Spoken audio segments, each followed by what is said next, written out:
Sintonize-se no Nova Consumer Podcast, uma série de conversas sobre direito do consumo.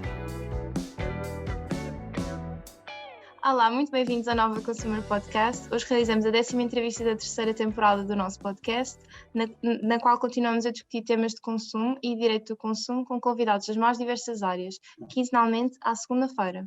O nosso convidado de hoje é licenciado e mestre em Direito pela Faculdade de Direito da Universidade de Lisboa, sendo também diplomado pela AESE Business School, onde frequentou o curso de Advanced Management in Energy, um programa dirigido a gestores e executivos de alto nível que trabalham no setor da energia.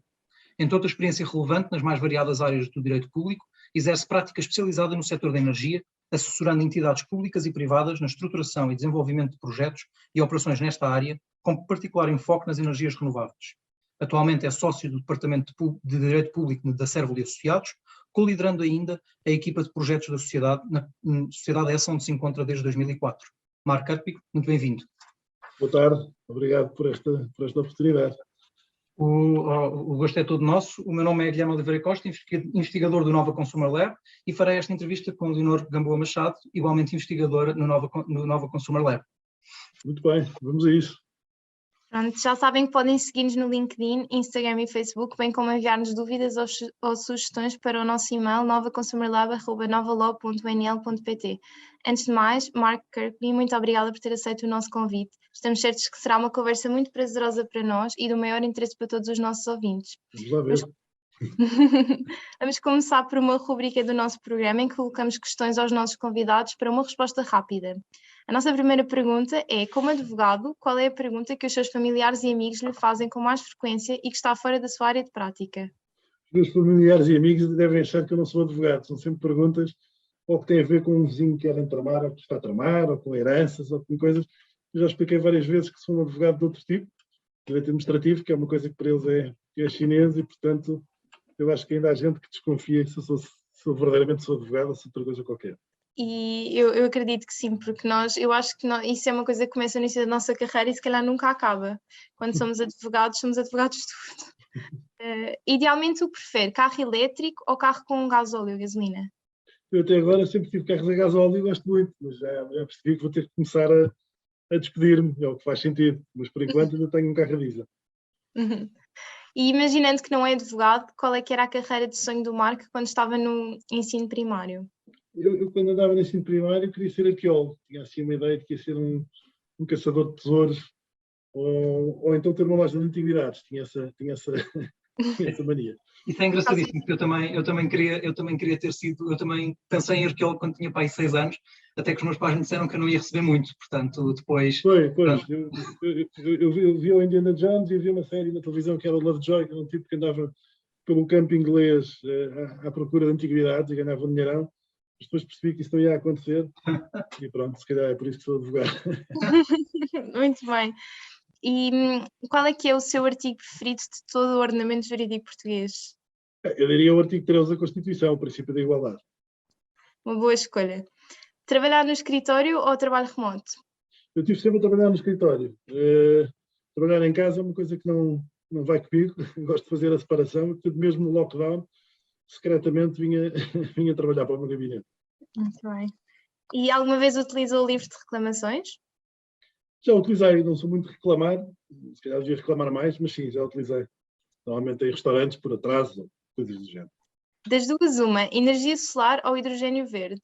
Não é possível dizer duas uma, porque o energia verde tem que ser fabricado a partir de energias renováveis, e, portanto, ou energia solar ou energia eólica.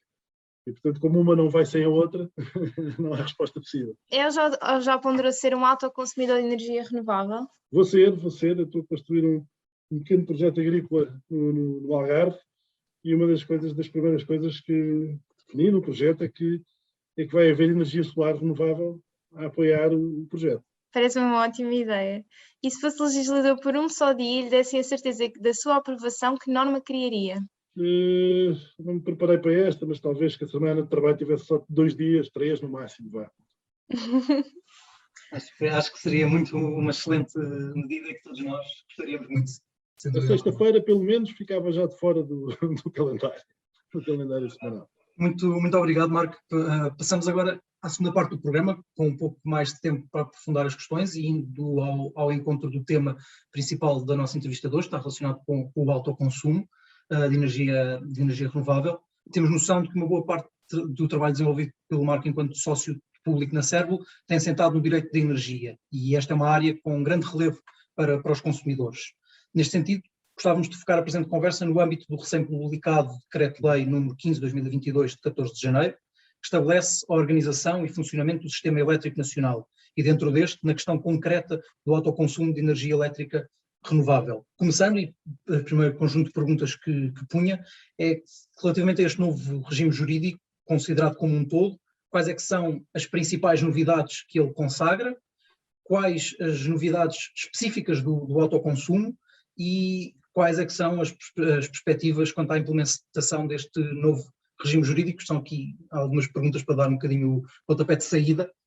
Sim, o diploma é um diploma muito extenso, procurou integrar um conjunto alargado de atividades do Sistema Elétrico Nacional que estavam dispersas por muitos diplomas, e, portanto, só esse esforço de codificação já é um passo muito importante, num cenário em que nós sabemos que a legislação do setor elétrico é muito dispersa, porque há muitas áreas a regular e muito direito regulatório. Eu vejo logo um ponto importante de codificação, de sistematização do diploma. Depois, acho que há dois aspectos que foram muito importantes e que acho que são muito positivos. Por um lado, uma tentativa de uniformização e simplificação de procedimentos de controle prévio, ou seja, perceber-se como é que é possível ter acesso a uma licença de produção e de exploração isto na parte da produção de um centro eletroprodutor é importante, e portanto houve aqui uma uniformização de procedimentos e uma tentativa de simplificação de procedimentos. E por outro lado, há um segundo problema muito importante com que o desenvolvimento das renováveis se debate neste momento, que é o problema da escassez de acesso à rede, ou seja, a capacidade de ligação de novos projetos à rede é limitada, é escassa, por isso há leilões de atribuição dessa capacidade que são muito competitivos e há uma grande fila de espera de novos projetos de promotores privados para se tentarem ligar à rede, para poderem injetar energia renovável na rede. E houve aqui uma tentativa de criar mecanismos que otimizassem a possibilidade de injeção de energia na rede, nomeadamente soluções como a hibridização, ou seja, a possibilidade de parques solares estarem, digamos, casados com parques eólicos, utilizando o mesmo ponto de ligação à rede, situações de apoio ao reequipamento, ou seja, substituição por exemplo, painéis solares de tecnologia mais antiga por painéis solares aos centros eletroprodutores mais avançados do ponto de vista tecnológico, situações também de procedimento de outros regimes, como o sobreequipamento, a possibilidade de atribuir títulos de reserva de capacidade com restrições, ou seja, nós sabemos que há determinadas tecnologias que só produzem de dia, no caso da energia solar, o vento existe mais à noite, e portanto, se calhar faz pouco sentido eu atribuir uma capacidade de ligação à rede, de injeção a um parque solar, que abranja à noite, quando à noite não se produz energia solar. E, portanto, estas figuras de atribuição de títulos de reserva de capacidade com restrições, a possibilidade de maximizar e combater a ociosidade da rede, para, com o que temos, conseguir injetar mais energia na rede, foram para mim das grandes novidades. Há aqui um grande desafio que eu diria que não é tanto da legislação, mas mais de como a legislação é aplicada. Ou seja, é certo que a legislação ainda tem falhas e sempre que há uma codificação de um diploma tão ambicioso, acho que há aqui uma fase de compreensão do diploma e vai ser preciso, porventura, até algumas ligeiras retificações e afinamentos, porque, digamos, o trabalho dos juristas a compreender o diploma está a destapar algumas falhas que é preciso corrigir, afinamentos, diria eu, mas há um problema de fundo, que não é um problema só do setor elétrico, é um problema do país, que é o problema da burocracia administrativa.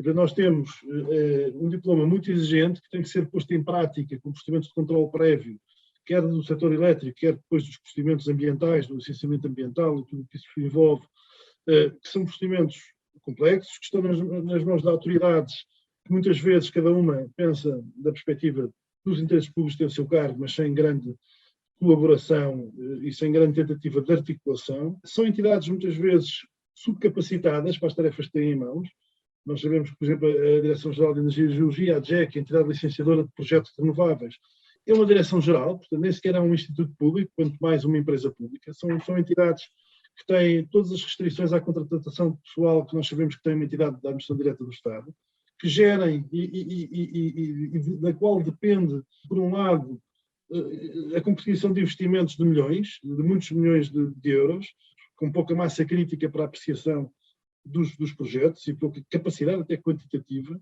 E, portanto, eu acho que aí há ainda muito caminho a fazer. Por um lado, na capacitação destas entidades, porventura até transformando a DGEG num outro tipo de entidade mais eficaz, e, por outro lado, uma simplificação do procedimento administrativo. Ou seja, as administrações têm que ser mais amigas deste tipo de projetos, porque estes projetos são fundamentais para a transição energética e para nós conseguirmos concretizar as nossas metas de transição energética e de descarbonização da economia. E, paradoxalmente, por exemplo, a APA, que tem aqui uma importância fundamental, porque intervém, está no caminho crítico dos projetos por causa dos licenciamentos ambientais e dos procedimentos de avaliação do impacto ambiental, é das entidades que mais resiste à implementação dos projetos. Portanto, há aqui este paradoxo que é os investimentos nas renováveis, que são metas com que nós nos comprometemos para a transição energética e para a descarbonização da economia, têm como grande tração, como grande resistente, a entidade do ambiente, que é suposto ser das mais interessadas em que essas metas se cumpram. Portanto, mas não é só a APA, obviamente que há aqui problemas com os municípios, que têm também aqui uma intervenção importante e que por vezes tentam que os projetos não sejam desenvolvidos nesse município, mas noutros, no município do lado, porque há algumas resistências à implementação de torres eólicas, de painéis solares. Portanto, há aqui, para mim, esse é o grande desafio à implementação do diploma e é aqui onde porventura, o Governo e a Assembleia têm que se concentrar mais. Ok, certíssimo. Acho que foi uma ótima forma de estar aqui enquadrado e de perceber um bocadinho o que está em causa e também exatamente estes desafios à implementação e isto acaba, portanto, a implementação depois leva-nos a uma pergunta que vem um bocadinho aqui no seguimento, já focando aqui um bocadinho para os consumidores, pronto, sabendo que Portugal é um dos países da União Europeia com a energia elétrica mais cara, se está previsto no diploma, ou se sequer era o objetivo do diploma, a cautelar de alguma forma interesses dos consumidores, ou principalmente com esta questão do preço da energia, que é muitas vezes dos temas mais comentados. Bom, eu acho que o tema da defesa dos consumidores, no que se refere ao sistema elétrico, anda muito à volta com o autoconsumo, os esquemas de autoconsumo, em que os autoconsumidores são, por um lado, produtores, portanto, é reconhecido o direito a autoproduzir energia que consomem, e esta figura do autoconsumo de energia elétrica, aliás, já se alargou para o gás. Não interessa agora falar nisso aqui, porque estamos a falar do sistema elétrico, mas o Sistema Nacional de Gás, que também, a legislação do Sistema Nacional de Gás também foi revista, e também, isto casa com o hidrogênio verde, também foi introduzida a figura da autoprodução, da produção descentralizada e do autoconsumo de gases renováveis.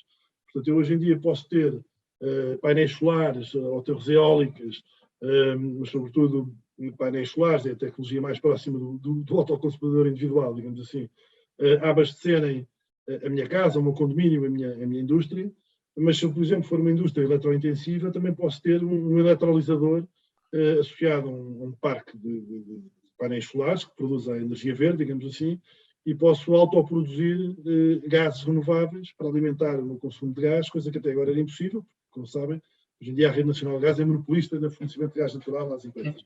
E, portanto, o autoconsumo é muito importante, faz o seu caminho, quer para os consumidores individuais, aí no autoconsumo individual, ou no autoconsumo coletivo mais associado aos condomínios. Vê-se hoje muitas soluções de autoconsumo solar em condomínios, em que, portanto, os condóminos conseguem associar para partilhar a energia produzida a partir dos painéis que estão instalados nos seus telhados, e por isso aí, pronto, e a legislação, que existia, que era esta, que não é muito diferente da que estava em vigor, que era que, portanto, entrou agora em vigor com o novo diploma do SEN, tem a preocupação de proteger os consumidores, os autoconsumidores produtores, que consideram, por um lado, produtores, mas também consumidores, portanto, continuam a ser produtores, mas aos quais são reconhecidos os direitos dos consumidores, e eu acho que isso é muito importante, porque há a possibilidade de uma certa autossuficiência na produção de energia elétrica e, por outro lado, a possibilidade do autoconsumidor produtor vender à rede os excedentes de energia elétrica que produzir,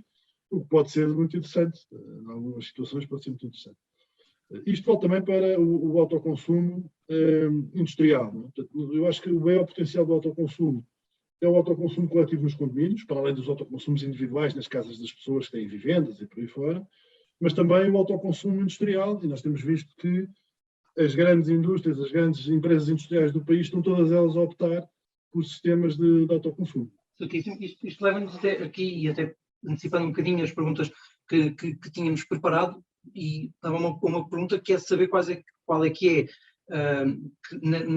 que são os limites para um consumidor, para uma pessoa individual, ou pessoa individual ou não, então, para um autoconsumidor, quais é que são os desafios e os limites que ele tem na produção através do autoconsumo, e também quais é que são as principais vantagens que ele tem face a um modelo mais clássico de abastecimento de energia.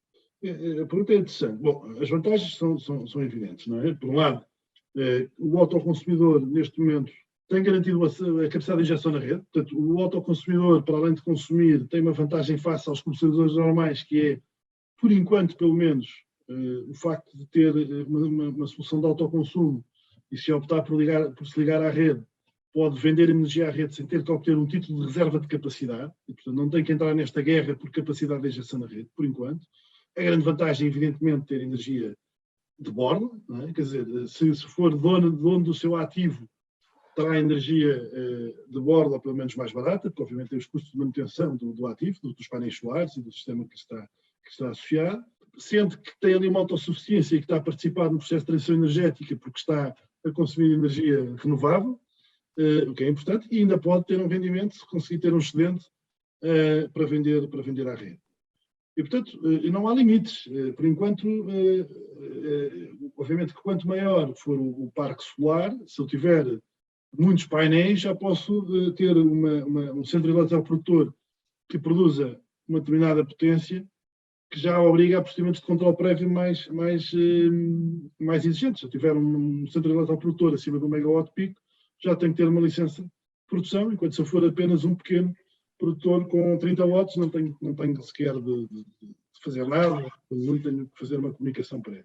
O grande desafio é o desafio das renováveis para o sistema, não é? Que é, se toda a gente for autoconsumidor, a rede deixa de ser economicamente viável. Se todos os autoconsumidores conseguirem vender os excedentes à rede sem limite, os atuais comercializadores, quer dizer, há uma concorrência desleal com os atuais comercializadores que têm que disputar entre si capacidade de acesso à rede. E, portanto, já a nova legislação já prevê que a partir de agora, isso não acontecia até agora, mas que a partir de agora vai haver uma cota para a capacidade dos autoconsumidores individuais ou coletivos poderem vender excedentes à rede. Porque senão, a essa altura, a rede poderia estar a ser quase alimentada pelo autoconsumo futuro, evidentemente, pondo em causa a viabilidade da própria rede e a viabilidade dos comercializadores. Dirão, bom, mas era o momento, era o ideal, era sermos todos autossuficientes. Pois é, mas é que a rede tem que ser ela própria, a segurança do abastecimento depende da existência de uma rede que funcione. Porque quer dizer, se os comercializadores normais desaparecessem, o abastecimento seria uma coisa muito insegura, dependeria das produções individuais e da aleatoriedade da produção de vento ou de sol, e isso seria um grande desafio. Portanto, eu acho que o desafio aqui é este, são desafios que as renováveis estão a colocar a vários níveis, que é, por um lado, a articulação da vontade de potenciar a produção de energias renováveis, nomeadamente através da autoprodução / autoconsumo, ao mesmo tempo que temos um sistema elétrico nacional que tem limitações, e, portanto, isto tem que ser articulado. Mas isto são desafios que nós enfrentamos todos os dias. Nós sabemos, por exemplo, as receitas do Estado hoje em dia estão muito apoiadas nos impostos sobre a gasolina, sobre o gasóleo, e nunca ninguém pensa, bom, quando os veículos forem todos elétricos e desaparecer esse imposto, como é que o Estado se governa? Evidentemente que há outra coisa qualquer que vai passar a ser taxada, que ainda não é. Mas isso é a evolução própria e as respostas vão sendo oferecidas. A legislação já antecipa, como digo, que a partir de agora haverá uma cota máxima, que ainda não foi atingida, porque apesar de tudo o autoconsumo ainda não tem uma dimensão que ameace a rede, mas vai haver uma cota anual até à qual os autoconsumidores, individuais ou coletivos, podem vender os excedentes à rede. Ok, certíssimo. Isso de facto, desta questão toda da limitação e dessa possível concorrência desleal no futuro, é sem dúvida um ponto a acompanhar. E agora, focando só assim, talvez essa é uma resposta um pouco mais direta, se uma pessoa que pretende ser autoconsumidor e não está bem familiarizado com a legislação e tudo mais, se quisesse saber facilmente quais é que são os requisitos que tem que cumprir para poder ser autoconsumidor, quais é que são assim os... Claro que há vários, mas e sempre, às vezes, pequenas minudências da lei, mas assim os principais requisitos para poder ser autoconsumidor. Não, quanto mais... não é fácil, como tudo em Portugal, a burocracia e, sobretudo, em áreas que colocam problemas, aliás, de segurança, há sempre uma regulação intensa. Não é fácil para uma pessoa individual conseguir ser autoconsumidora. Do ponto de vista do controle prévio, se eu estiver a falar de pôr 1 ou 2 painéis solares em cima do meu telhado, realmente os procedimentos administrativos estão muito simplificados e abaixo dos 30 watts nem sequer é preciso comunicação prévia. Mas eu diria que se alguém quiser ser autoconsumidor, vai ter que, evidentemente, entrar em contacto com um comercializador. Todos os comercializadores estão a oferecer aos consumidores soluções de autoconsumo e, portanto, eu acho que as duas opções que se colocam um autoconsumidor, quem quer ser autoconsumidor, são as seguintes. Por um lado, se vai comprar painéis solares, e é evidente que quem vai vender os painéis solares vai tratar da burocracia regulatória inerente à instalação dos painéis, e se tiver ligação à rede, mais ainda. Quer dizer, se eu quiser ligar os painéis à rede pública para poder vender eletricidade à rede, digamos, é evidente que eu vou precisar da ajuda de um comercializador que tem soluções otimizadas para esses programas. Portanto, eu diria que há duas hipóteses. Uma é eu comprar os painéis solares a um comercializador que me instala os painéis e eu, a partir daí, giro os painéis e, portanto, tenho que só fazer um contrato de manutenção. Ou então, há soluções em que, e isto sobretudo é interessante para situações de autoconsumo coletivo, em que há condomínios, em que há um conjunto já alargado de autoconsumidores que se vão associar para explorar um centro eletroprodutor, que é a comercializadora disponibilizar o ativo a essa comunidade de autoconsumo coletivo. Portanto, no fundo, instala os painéis solares, estivemos a falar de energia solar, e durante um determinado período, digamos que os autoconsumidores vão pagar à comercializadora um FII pela utilização do ativo que não é seu, que só será seu no fim de um determinado período. Nós basicamente vamos ter aqui uma situação em que eu continuo a pagar a eletricidade que estou a produzir, não é a eletricidade que eu estou a pagar, porque a eletricidade é minha, sou eu que sou o autoprodutor, mas estou a produzi-la num ativo que não é meu, consigo comprar eletricidade ou produzir eletricidade pagando um preço abaixo daquilo que pagaria se tivesse a consumir eletricidade a partir da rede, mas realmente temos uma comercializadora a disponibilizar um ativo e a gerir tudo aquilo que são as relações burocráticas e administrativas com as autoridades públicas, nomeadamente com a Direção-Geral de Energia e Geologia, onde estes centros eletroprodutores, chamados unidades de produção de autoconsumo, são os UPACs, têm que ser registadas. E, portanto, há aqui há inclusive uma nova fileira do negócio, que é a fileira da prestação de serviços de gestão de autoconsumo. Portanto, as comercializadoras, as EDPs da vida, as Iberdrolas, têm soluções em que não só disponibilizam um ativo, que é pago e amortizado pelos autoconsumidores durante uns anos, todas as comercializadoras grandes, não queria fazer publicidade nenhuma em particular, como prestam serviços de gestão do autoconsumo coletivo, gerindo as relações dos autoconsumidores com as autoridades administrativas, que é normalmente aquilo que as pessoas não querem ter, é ter mais uma chatice na vida para gerir toda a carga burocrática de ligação à rede, de relacionamento com o operador da rede pública e por aí fora. Já fomos falando um pouco do autoconsumo individual, do autoconsumo coletivo, e para ficar bem ciente, quando falamos de autoconsumo coletivo, é um conjunto de autoconsumidores que se agrega e que explora estas UPACs, não é? Se não estou em erro, e aqui, portanto, acaba por ter alguns ganhos de eficiência face ao autoconsumo individual, e talvez seja uma forma mais fácil. A solução é exatamente por isso. Ou seja, tipicamente o autoconsumo coletivo resultou da associação de condóminos. Os vários condóminos associam-se e, portanto, beneficiam da escala, não é? Portanto, conseguem explorar uma central solar instalada no telhado ou instalada nos terrenos de uma determinada de um determinado condomínio conseguem mais facilmente produzir quantidades maiores de energia e com isso não só satisfazer mais as suas necessidades, como porventura vender excedentes à rede, ao mesmo tempo que estão a partilhar os encargos pelo central autoprodutor. O autoconsumo individual, o autoconsumidor individual paga tudo, e portanto assume o risco integralmente desta opção. E portanto, tipicamente estamos a falar, no caso de consumidores individuais de condomínios, ou o condomínio normal, ou penso, por exemplo, daqueles grandes condomínios privados que têm dentro do condomínio muitas vivendas, em que é possível, portanto, espalhar painéis solares e partilhar essa energia por muitos sítios, não é só num telhado de um prédio, por várias áreas dentro de um condomínio fechado, e também o autoconsumo coletivo industrial, em que várias empresas num polo industrial se associam para, nos telhados ou nos parques de estacionamento dessas indústrias, instalarem painéis solares e também partilharem, de acordo com critérios que vão definir, a energia produzida, com ganhos para todos. Okay. Parece de facto uma excelente perspectiva e forma de adaptar esta questão do autoconsumo, e até muito ligado com a economia cada vez mais colaborativa que também se tem defendido em toda esta parte da transição energética e de digitalização. Todas estas partes aqui de transição e de mudança do modelo económico parece é algo que está enquadrado nisso mesmo. Aqui, quando estivemos a preparar a entrevista e fazer a nossa investigação, deparámos com a questão das comunidades de energia renovável. Queremos agora falar um bocadinho sobre isso, acima de tudo ter noção de quais as suas diferenças face ao autoconsumo, e percebemos que existem algumas críticas quanto às mesmas, e queríamos também perceber e falar um bocadinho sobre... das comunidades, por uma pergunta, o problema das comunidades de energia renovável é precisamente o facto de não saber muito bem o que são, porque elas estão previstas, mas a regulamentação, quer da lei, quer depois a regulamentação administrativa, da figura, não está muito desenvolvida. Normalmente é feita por remissão para o regime que é definido para o autoconsumo coletivo. Portanto, a maior crítica é mais o facto de, do ponto de vista jurídico, haver alguma definição sobre quais são as mais-valias e as vantagens que trazem por relação ao autoconsumo coletivo.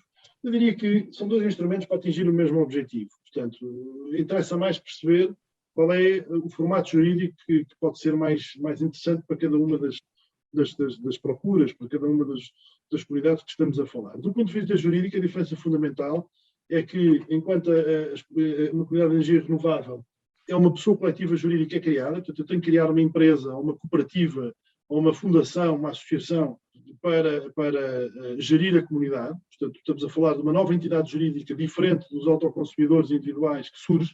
Posso estar a falar de uma cooperativa de consumidores, por exemplo, que é criada e em que há cooperantes, mas há uma entidade jurídica que é a cooperativa que surge, ou uma associação de fins cooperativos, o que for.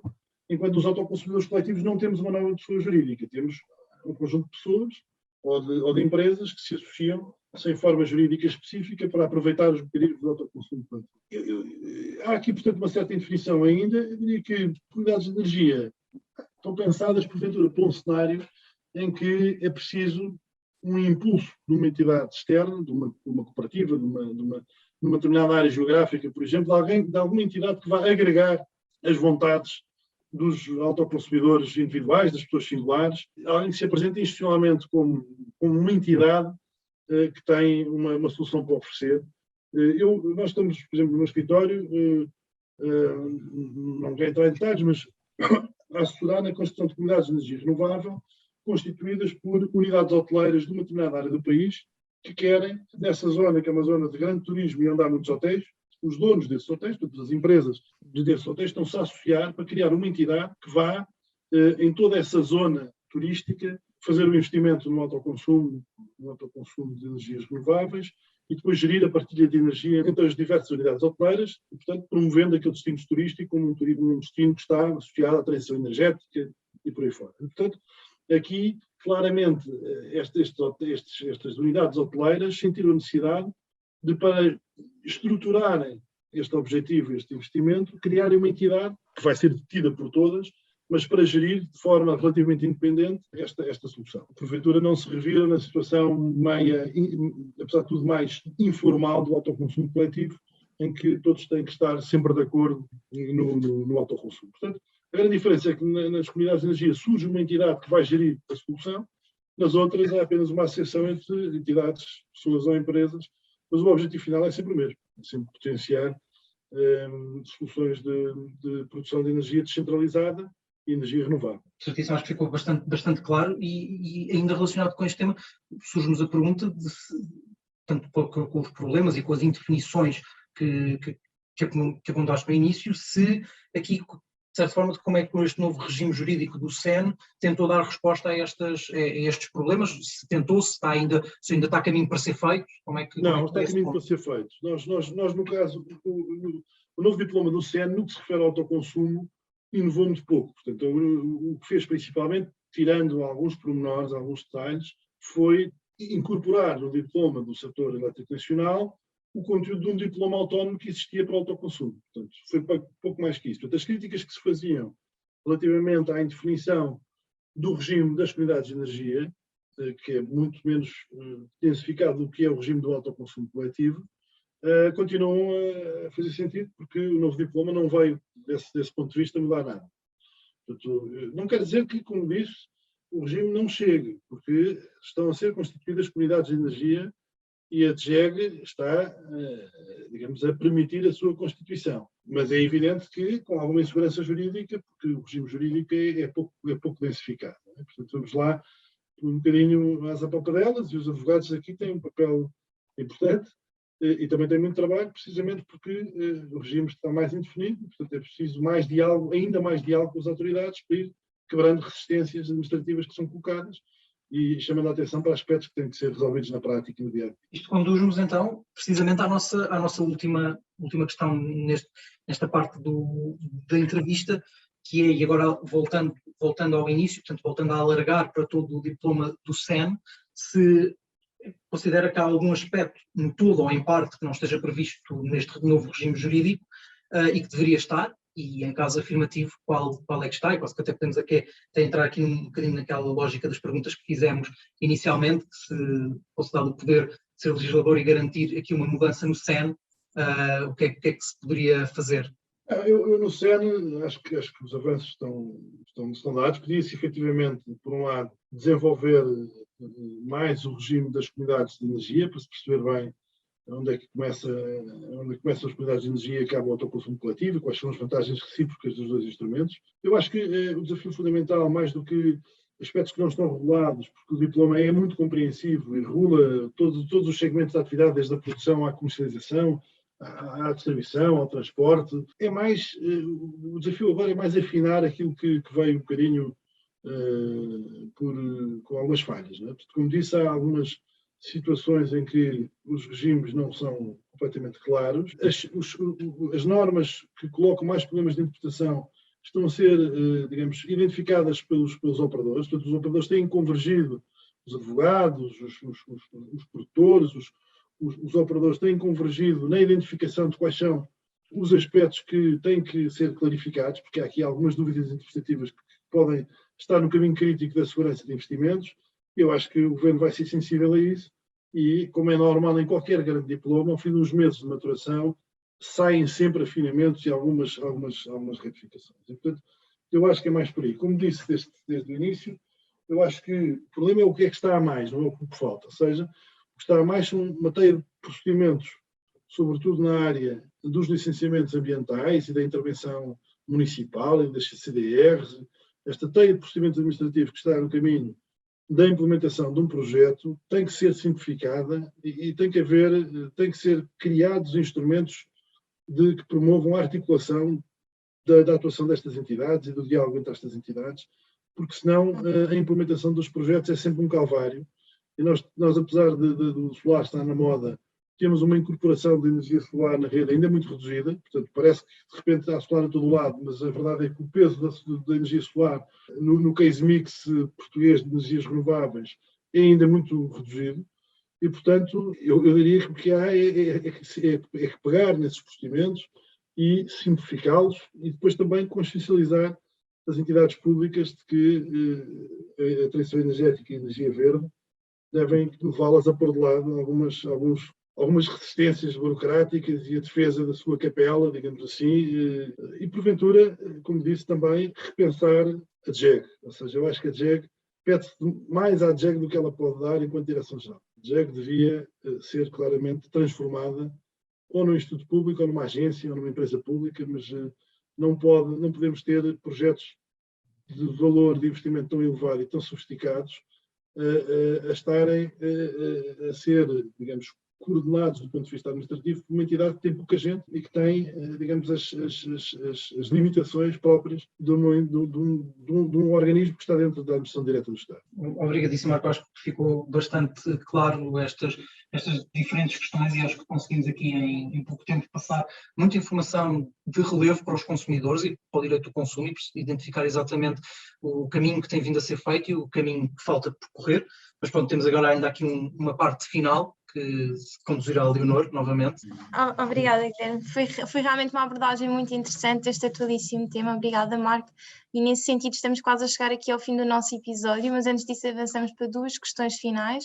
A primeira, aliás, são as 2 sugestões que lhe pedimos. A primeira tem a ver com que personalidade gostaria de ouvir num dos próximos episódios do Nova Consumer Podcast. Eu fiquei muito entusiasmado hoje de manhã quando estive a ouvir, acho que foi hoje de manhã, os planos da Galp para o investimento, nomeadamente em ensinos, no hidrogênio verde. Porventura, a Marta Cruz de Almeida, nossa colega jurista, a diretora jurídica da Galp, poderia ser uma personalidade a ouvir, porque realmente a Galp está-se a posicionar nas renováveis e, em particular, na produção de hidrogênio verde, de uma forma muito, muito ambiciosa. Muito obrigada, parece uma ótima sugestão que vamos transmitir. Vamos ver se conseguimos que aconteça em breve uma entrevista neste sentido.